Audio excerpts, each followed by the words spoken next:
ഈ അന്ന് കണ്ട സ്ത്രീ ജസ്റ്റ് തന്നെയാണെന്ന് എന്താ ഉറപ്പ്? അത് പത്രത്തിൽ പടം കണ്ടിയോ, കാണാതായപ്പോഴത്തേക്ക് ഫോട്ടോ കണ്ടു പത്രത്തിൽ.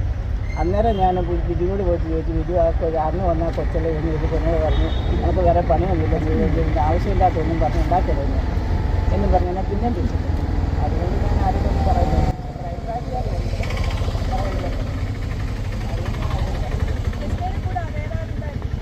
പോകാൻ സമയം ഒരു ചെറുക്കനുണ്ടായിരുന്നു.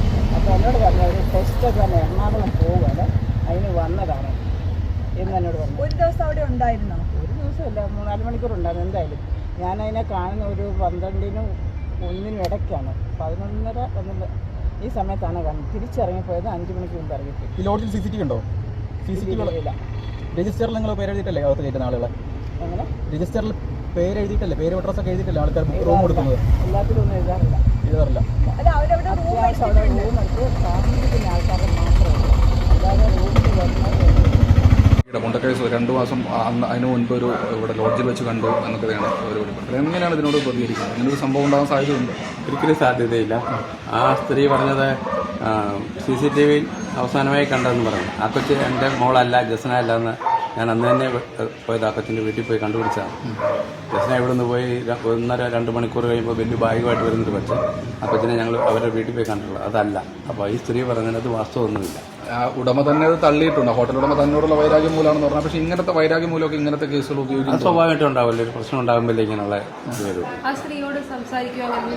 ഞാൻ എന്നെ ഒരു മാസം മുമ്പ് വിളിച്ചിരുന്ന കുറച്ച് കാര്യങ്ങൾ പറയുന്നുണ്ട്. ഈ സ്ത്രീയാണോ ഇതിൻ്റെ സുഹൃത്താണോ എനിക്കറിയില്ല.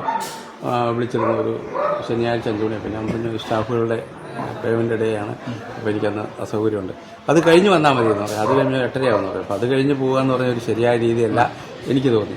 അപ്പോൾ ഞാൻ അന്നേരം എൻ്റെ കൂടെ സമാന്തര അന്വേഷണത്തിനുള്ള CBI അന്വേഷിക്കുന്ന എൻ്റെ 3-4 സുഹൃത്തുക്കളെ ഞാൻ വിട്ടിട്ടുണ്ട്. അപ്പോൾ അവരെ ഞാൻ പറഞ്ഞു ഈ വീട്ടിൽ വന്നു, ഈ നമ്പർ തന്നിട്ട് വിളിക്കുക, എവിടെയാണെന്ന് നോക്ക്. അവർ പോയി അന്വേഷിച്ചതാണ്. അപ്പോൾ അതിനകത്ത് വാസ്തവമുണ്ട്.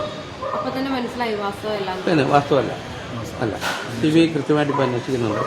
അവർ ഈ മേഖലയിൽ തന്നെയുണ്ട്. പക്ഷേ പുറത്ത് നമുക്ക് പറയാൻ പറ്റത്തില്ല. അന്വേഷണത്തിൻ്റെ കാര്യം CBIക്കാരോട് ഈ വിവരങ്ങൾ എന്തെങ്കിലും പറഞ്ഞു? ഈ സ്ത്രീ വിളിച്ച വിവരങ്ങൾ എന്തെങ്കിലും ഞാൻ പറഞ്ഞു. അപ്പോൾ അവരും ഈ റൂട്ട് അല്ലല്ല ഒന്നുമില്ല. നമ്മുടെ റൂട്ട് തെറ്റിക്കാൻ വേണ്ടിയിട്ട് ആരെങ്കിലും ശ്രമം നടത്തുന്നുണ്ടെന്ന് തോന്നുന്നു. അതാണല്ലോ നടക്കുന്നത്.